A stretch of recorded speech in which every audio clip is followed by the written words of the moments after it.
Por sua enorme diversidade e riqueza, que atinge os mais variados campos do conhecimento, a cultura africana pode ser trabalhada em todas as séries de nosso ensino fundamental e médio, na perspectiva de mostrar aos brasileiros a complexidade de nossas origens.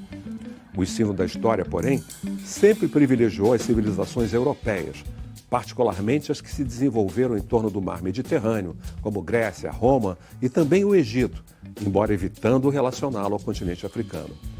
A partir de historiadores como Cheikh Anta Diop e Joseph Kizerbo, essa história de um lado só tem sido revista, revelando o protagonismo de povos tradicionalmente minimizados ou apagados da história oficial. Sejam bem-vindos ao Curtine na TV.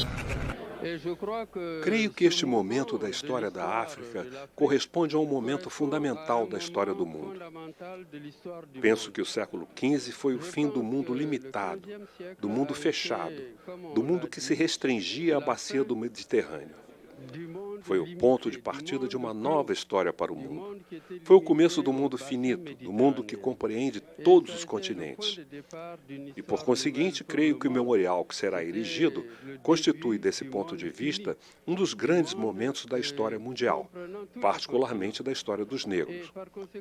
Porque até então os povos negros viviam concentrados no continente africano. Depois de a África ter sido a origem, o berço da humanidade, de haver disseminado a espécie humana por todos os continentes, a Europa, a Ásia, restava um novo mundo. Esse novo mundo foi povoado pela África também, mas infelizmente em condições muito difíceis, através de um drama, de uma tragédia única no gênero. Essa tragédia foi o tráfico de negros. Em consequência, o Memorial de Gorée vai significar esse momento importante em que a África, independente de sua vontade, por meio da força, do suplício, da tortura, é obrigada a enviar parte de seus filhos para o outro lado do Oceano Atlântico e assim constituir outras sociedades, outras comunidades, outros povos negros, que levaram consigo o gênio da África, o dinamismo da África, a vitalidade africana na técnica, na produção econômica, assim como nas artes, nas letras e na cultura, para o outro lado do oceano, na América do Sul e na América do Norte. Nossa convidada de hoje usa a ideia de afroperspectiva para pensar a diáspora africana tal como esta se reflete na arte afro-brasileira e enxerga que a única forma de reumanizar os corpos negros é a partir de um outro olhar, centrado no continente africano.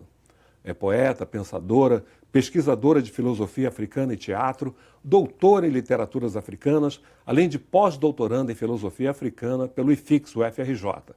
É autora de Rasgos, livro de poesia, e atua nas áreas de estudos africanos, literatura, história, cultura, filosofia, educação, teatro e cinema, estudos e pesquisa em literaturas africanas e afro-brasileiras e cinema negro-africano.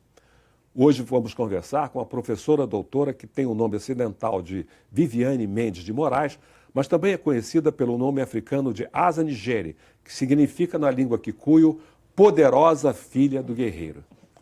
Asa, poderosa, o que a atraiu para esse campo das literaturas africanas? Acho que a vida foi levado, assim. Eu entrei na faculdade... Você deixou que a vida a levasse? Exatamente. Eu entrei na graduação em 2003, na UFRJ. Né? A discussão de ações afirmativas ainda estava começando, né? Então ainda era um terreno muito árido para estar. Eu tinha 17 anos e já era mãe. Meu filho tinha 3 meses nessa época. E eu entrei naquele espaço hegemonicamente agressivo e encontrei, logo no segundo período, a disciplina de literaturas africanas. E aí foi um amor à primeira vista. Que sorte, hein? Não imaginava, não imaginava. E olha como é a vida, assim. Quando eu tinha 15 anos, eu li o livro do Ampaté, Amadou Hampâté Bâ, né, que era O Menino Fula. E esse livro, assim, me trouxe uma outra compreensão daquele espaço continental que era distante, que a gente sabia muita coisa enviesada. Então, quando eu fui fazer a disciplina de literaturas africanas, eu fui com essa expectativa do Hampâté Bâ, de encontrar aquela, né, aquela literatura que estava ali, que eu encontrei naquele autor, filósofo, né, um pensador. E foi assim. E aí a professora Carmen Tindó, que é a professora, né, um dos nomes que vão fundamentar ali as literaturas africanas na UFRJ, ela me convidou para fazer parte do núcleo de pesquisa. E aí não acabou mais. Foi de 2003 até 2015, direto, emendando, né, a graduação, depois emendei o mestrado, depois emendei o doutorado, só em literaturas africanas. E aí eu fui dos 17 aos 29 anos me especializando nisso e saí doutora.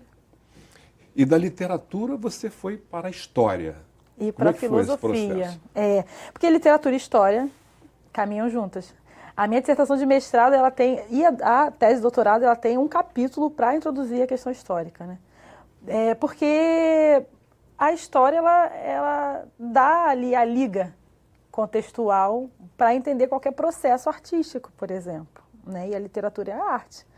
Então, não dá para você falar do continente africano ou de literaturas africanas ou de filosofia africana se não contextualizar historicamente a partir da nossa perspectiva, uma perspectiva em que coloca a centralidade dos sujeitos negros, né, dos sujeitos africanos, do continente africano, para que haja um entendimento do que a gente está falando. Então, se eu chegar discutindo apenas literatura, com o cenário de conhecimento estabelecido no Brasil, o diálogo não se estabelece de maneira tão eficiente quanto deveria. Então, e fora que a gente vai descobrindo uma série de inverdades que nos é ensinado na escola e que isso é reproduzido continuamente, né? E essas inverdades, elas vão desde o pseudo-descobrimento do Brasil, que a gente sabe que não foi descoberto, né? Haviam mais de 100 milhões de indígenas aqui na América. Você não pode descobrir algo que já foi descoberto por outros. E, sobretudo, habitado por mais de 100 milhões de pessoas. Né? Então, a gente sabe disso, até a questão do apagamento das riquezas, né? Até acreditar que o Egito é um Egito árabe. Né? A gente não aprende que o Egito tem o nome de Kemet, a gente não sabe que a filosofia surgiu em Kemet, né? A gente não sabe que a astronomia, a astrologia, a literatura, a yoga, a engenharia, né? A arquitetura surgiram em Kemet, a agricultura. Então, toda essa falta de informação, né, foi o que me levou a me aprofundar nos estudos de história. Né? E aí, o que eu faço atualmente nesse sentido? Eu dou formação para professores, porque eu entendo que eles precisam ser instrumentalizados dessa história para que eles possam ser multiplicadores dentro de sala de aula, né, se for uma educação formal, ou dentro dos seus espaços de educação, se não é essa educação hegemonicamente falando, né, institucionalizada, por exemplo. Eu creio que talvez um dos melhores exemplos, ou piores, nesse sentido, desse apagamento da história africana, está na figura de uma pessoa, como, por exemplo, de um personagem como o imperador Mansa Musa, do Mali, que as pesquisas revelam ter sido o homem mais rico da história, cuja riqueza atualizada daria mais de 500 bilhões de dólares, alguns falam em mais de 1 trilhão de dólares. Né? E, no entanto, ninguém jamais ouviu falar dele. Né? Por quê? Porque aí a gente precisa falar do Ocidente. Né? O Ocidente, aí esse que eu chamo de Ocidente, eu estou falando de uma estrutura que é anglo-europeia. Né? Ela vem de cima, por mais que a gente no Brasil também faça parte desse Ocidente, não é esse Ocidente que rege o mundo, né? Então, esse Ocidente anglo-europeu, ele determina e regula todas as estruturas de relações dos povos que estão sob sua égide. Então, não é interessante para o Ocidente contar que Mansa Musa existe. Assim como não é interessante para o Ocidente falar que a filosofia nasceu no Egito há 2, 3 mil anos antes do surgimento da própria Grécia. Então, é uma questão, a gente está falando de poder, né? O poder e o que você faz com esse poder e qual é a consequência desse poder. Né? Porque se você parte de uma história que é universal, então só conta a partir da perspectiva desse definidor, que é anglo-europeu, há consequentemente um apagamento de todos os outros, das outras narrativas, né, que não partem dessa centralidade. E isso é proposital, porque a gente está falando de uma relação de dominação. Né? O Ocidente, quando ele se estabelece, e quando ele tem relações com povos não ocidentais, e a gente pode pensar povos não brancos, né? A relação estabelecida, o modus operandi dessa relação é calcado em roubo, em morte e em destruição. Isso é histórico. Eu não estou falando nenhuma, né, inverdade, é um dado histórico, porque eles se movimentam assim, né, ao longo da história. E aí, esse roubo, essa morte, essa destruição causa, inclusive, esse apagamento. Causa, por exemplo, a destruição dos fenótipos negros nas esfinges, para que a gente não consiga identificar... Napoleão... Exatamente, entende? Essas figuras de poder, né? Porque se a gente for pensar no cenário 2019, né, a gente está falando muito mais de pessoas que estão em Wall Street, na política, né, da União Europeia, né, está pensando muito mais nessas pessoas como estrutura ocidental. Mas antigamente está falando de Napoleão mesmo, que mirou os seus canhões para o nariz com a ideia proposital de haver um apagamento histórico. Né? E aí, por exemplo, é muito interessante compreender que os filósofos gregos, eles estudaram nas Pearangues, que eram as escolas queméticas de sabedoria. Né? E isso não é apagado dos seus próprios escritos. Porque eles reconheciam. Eles reconheciam, porque o Egito Kemet era como se fosse os Estados Unidos da época. Você, se tinha posses, se tinha condições, você mandava seus filhos irem estudar lá. Lá era o polo irradiador de civilização, de cultura, de conhecimento. Então, esses filósofos, esses pensadores, eles estiveram lá e eles falam isso. A gente tem as obras dele, né? E aí fica a dica, né, do legado roubado, né, do George James, que é um autor que vem recuperando, né, desde a década de 50, recuperando essas narrativas e mostrando que sim, a filosofia estava ali em Kemet e os filósofos gregos vão até lá e bebem e aprendem e fundamentam as suas filosofias gregas, né, também a partir dessa fonte. Qual é o problema? O problema são quem vem estudar esse filósofo ou essa história depois. Né? Então, a partir do século XV, a partir do século XVII e, sobretudo, no século XIX, que a gente tem ali o racismo epistêmico, né? Fazendo realmente o apagamento cultural dessas narrativas e legando a gente a uma universalização que é calcada especificamente nesse definidor que é branco e é anglo-europeu. Nós vamos voltar a esse tema do apagamento e como ele tem sido enfrentado no próximo bloco.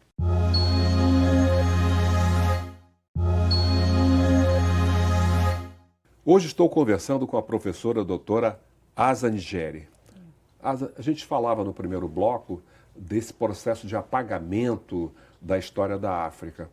Mas nós também tivemos figuras como Cheikh Anta Diop, como Joseph Kizerbo, que trabalharam com grande eficácia para levantar essa história. Exatamente. O Cheikh Anta Diop, ele é o maior cientista e o grande cientista negro do século XX, né? Não apenas pelas descobertas do carbono 14, né? A questão da melanina das múmias, né?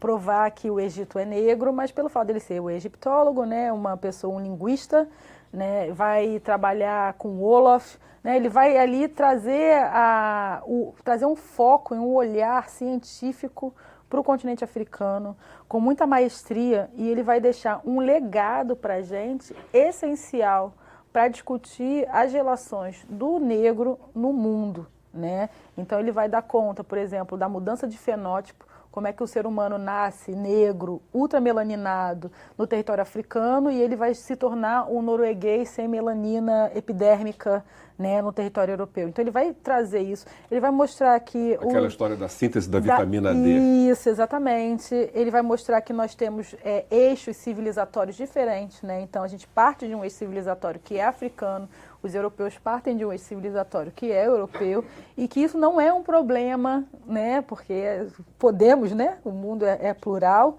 Então o Cheikh Anta Diop, eu acho que ele é a figura basilar, né, para pensar esse lugar do sujeito negro enquanto um sujeito que produz conhecimento ativo e contínuo, né, para a ciência como um todo, porque a contribuição dele ela não é uma contribuição de cunho unicamente racial, ela é uma contribuição para a humanidade, exatamente. Né? Só que há um apagamento. O Cheikh Anta Diop não é um autor, um cientista que é utilizado na escola, por exemplo.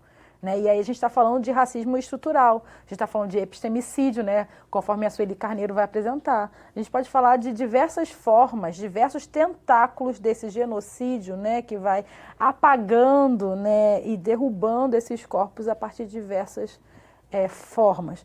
E o Cheikh Anta Diop, ele entra nesse eixo aí do epistemicídio quando ele não é nos apresentado, por exemplo, no currículo escolar. E o Kizerbo?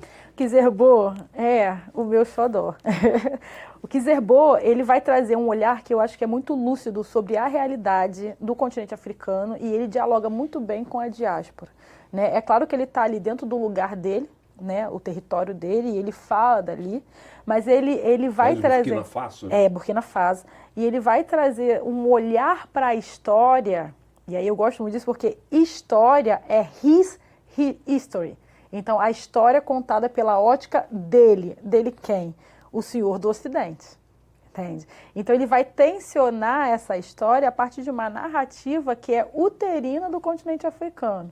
Né? E eu gosto do Kizerbo porque ele é direto. Ele é objetivo.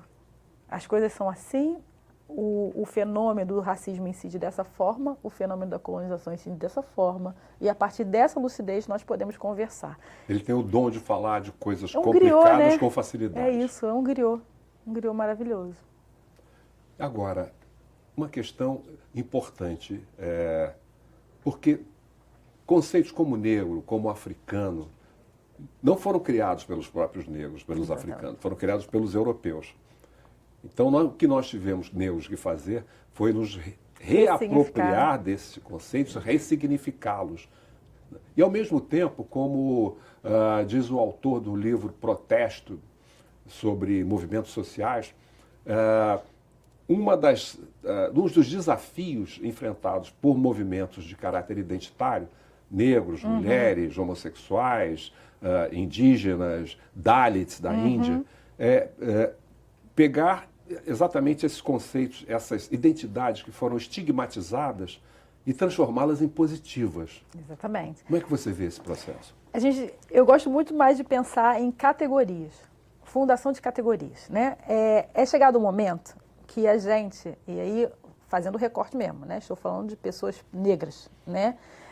E aí a gente pode fazer o recorte territorial, os afro-brasileiros. Né? Embora não seja específico para nós, mas eu estou pensando mais no conceito mesmo do povo negro, do continente e das suas múltiplas diásporas. Né? Mas chegou o momento em que a gente precisa se autodeterminar. Né? E autodeterminação significa também passar por fundações de categorias. Né? Então, nós nos entendemos enquanto negros, eu entendo que agora é a partir de uma agenda política. Eu preciso ressignificar essa negritude porque eu preciso estabelecer uma agenda política de emancipação desses povos, né? Porque a gente está sob um genocídio, a gente está sob uma opressão racial, a gente está sob uma supremacia. Então, claro que o conceito de negro é um conceito alienígena a nós, né? Mas que nós precisamos, principalmente a diáspora, né? Pensando que a diáspora ela surge num processo de Maafa, um processo de holocausto, um processo de desastre, de encarceramento, sequestro e encarceramento sem grade no território da América. Né? Então é necessário que a gente que está aqui, sobretudo na diáspora, se nutra de fôlegos que são vindos do continente africano ou que são vindos de outros territórios dessa diáspora. Né? Só que para eu estabelecer essa nutrição, eu preciso ter um laço de solidariedade. E esse laço de solidariedade, ele é racial. Então, para mim, essa alcunha de negro, ela faz sentido se ela tiver esse viés político. Né? Porque é como a gente, né, falava mais cedo, a questão do cultura. Né? A cultura ela tem uma eficiência a partir do momento que ela está pensando a transformação. Então eu penso a mesma coisa, se compreender enquanto negro é compreender que você faz parte de um povo, de um eixo civilizatório que sopra de África e que por acaso, por uma questão de sequestro dos seus ancestrais, você está ancorado no território da América. Então é muito mais interessante pensar dessa forma do que ficar pensando apenas nas categorias dadas pelos brancos sobre o que era um sujeito negro. Porque são categorias bastante racistas. Né? Acho que é isso. Agora, nos últimos anos, nós temos assistido a uma ascensão de um protagonismo feminino dentro do movimento negro. Como é que você vê isso? Eu acho que esse protagonismo ele já vem desde a primeira ancestral que botou o pé aqui. Né? A gente sabe que a África é matriarcal e o matriarcado ele atravessa também, junto com o Atlântico, né? O sequestro e tudo mais. E essas mulheres sempre foram à frente do nosso povo. Né? As mulheres negras sempre foram à frente. E o que não significa que os homens não tenham sido, mas por toda a regência matriarcal, uterina mesmo, né? E a gente pode pegar vários exemplos, por exemplo, essa que ainda permanece hoje, as mulheres enquanto pilar e esteios familiares, né? Esses quilombos primeiros que a gente tem. Agora, o protagonismo feminino, eu entendo que ele vem muito por eixos acadêmicos, né, de pensamento, de construção de massa crítica, enquanto há um protagonismo masculino que vem por meios midiáticos. Né, vem pelo futebol, vem pela música, vem... Eu acho que as mulheres não estão encampando essas lutas sozinhas, elas estão dentro deste caminho de luta. Os homens, alienados ou não, estão em outro caminho de luta, mas estão todos promovendo algum tipo de ressignificação, algum tipo de basilamento, né, dentro disso que a gente chama de Brasil, né? Agora, é uma questão também de agência, né? As mulheres negras, elas conseguiram, de alguma forma, estabelecer uma agência que está tendo algum tipo de visibilidade, né, nesses últimos anos. Isso se reflete, entre outras coisas, em algo que eu digo que é como se retornássemos um pouco à década de 1970, com essa questão do cabelo afro, do cabelo natural, das roupas de estilo africano, mas que naquela época era reflexo de algo que tinha acontecido nos Estados Unidos, ou que vinha acontecendo nos Estados Unidos. E agora é algo que nasce por aqui. Embora muita gente pense que está criando algo absolutamente novo. Não é absolutamente novo, mas é uma retomada que se dá aqui. Eu acho que a grande questão é fazer a roda continuar girando. E entender que cada geração só dá o que tem para dar. E o importante é que ela dê o que ela tem, porque é isso que vai fazer com que a roda continue girando. Então, realmente, a gente não descobriu nada. Né? A estética negra ela já vem sendo trabalhada, inclusive desde o século XIX. A literatura ela é aquela coisa bastante estereotipada e exotizada, né? Mas há já ali alguns sopros de centralidade dentro de literaturas africanas negras ou afrodiaspóricas negras que já vêm trabalhando um pouco essa estética. E é claro que tem o grande boom na década de 70, né? E aí a gente retoma agora porque a gente está na época das grandes mídias e da visibilidade das redes sociais. Então, de certa forma, acaba sendo uma própria necessidade desses tempos, né? Essa afirmação estética, que não é um problema, que é maravilhoso. Eu acho isso incrível. Eu gosto muito de usar os meus dreads maravilhosos e não ser atacado por isso. Agora, eu entendo que a gente também precisa começar a se implicar com questões um pouco mais profundas quando se trata de emancipação, né? E aí eu estou falando mesmo de gastar energia com o que deve ser gasta a sua energia, né? Então, as redes sociais, ela está deixando a gente um pouco esquizofrênico, né? As pessoas acham que certos dilemas de cunho racial se resolvem com textão, com exposição, com não sei o quê, quando na verdade se resolve com organização. Então, se você está insatisfeito com o modus operandi, organize-se, né? E com um coletivo de pessoas que também estão insatisfeitos com esse modus operandi e comece a mudar, porque realmente o estético ele é muito essencial porque ele nos dá o pilar necessário para que a gente tenha coragem, que a gente se entenda humano e que a gente faça o movimento necessário para a luta. Mas o estético não é luta, né? Então a luta ela vem a partir da organização das massas. Feminismo negro, mulherismo africana. Qual a diferença? Não, muitas diferenças. Porque o feminismo, ele parte de um recorte de gênero, o mulherismo está pensando o povo, né? Então, o mulherismo ele entende que a África é matriarcal e a gente precisa beber e nutrir-se em experiências genuinamente matriarcais negras do continente e da diáspora para estabelecer estratégias de sobrevivência enquanto povo.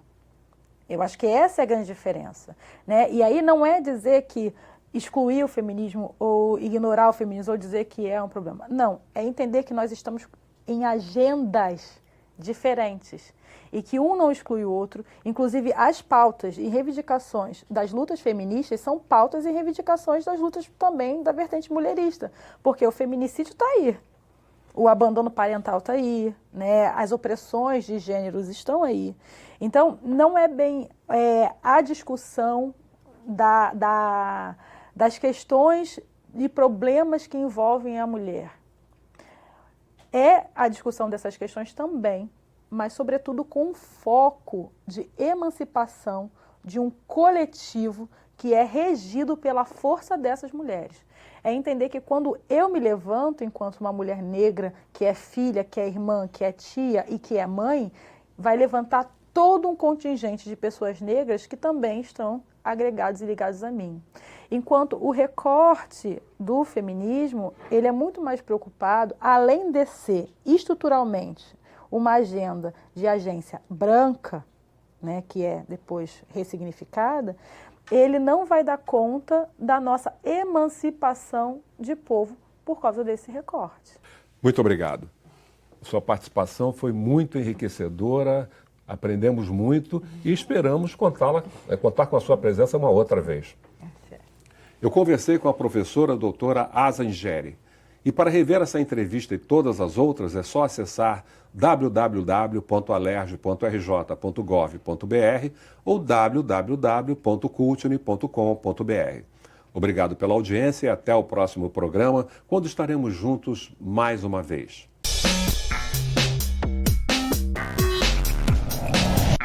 O Cultune é a possibilidade de reescrever a história dos pretos no Brasil.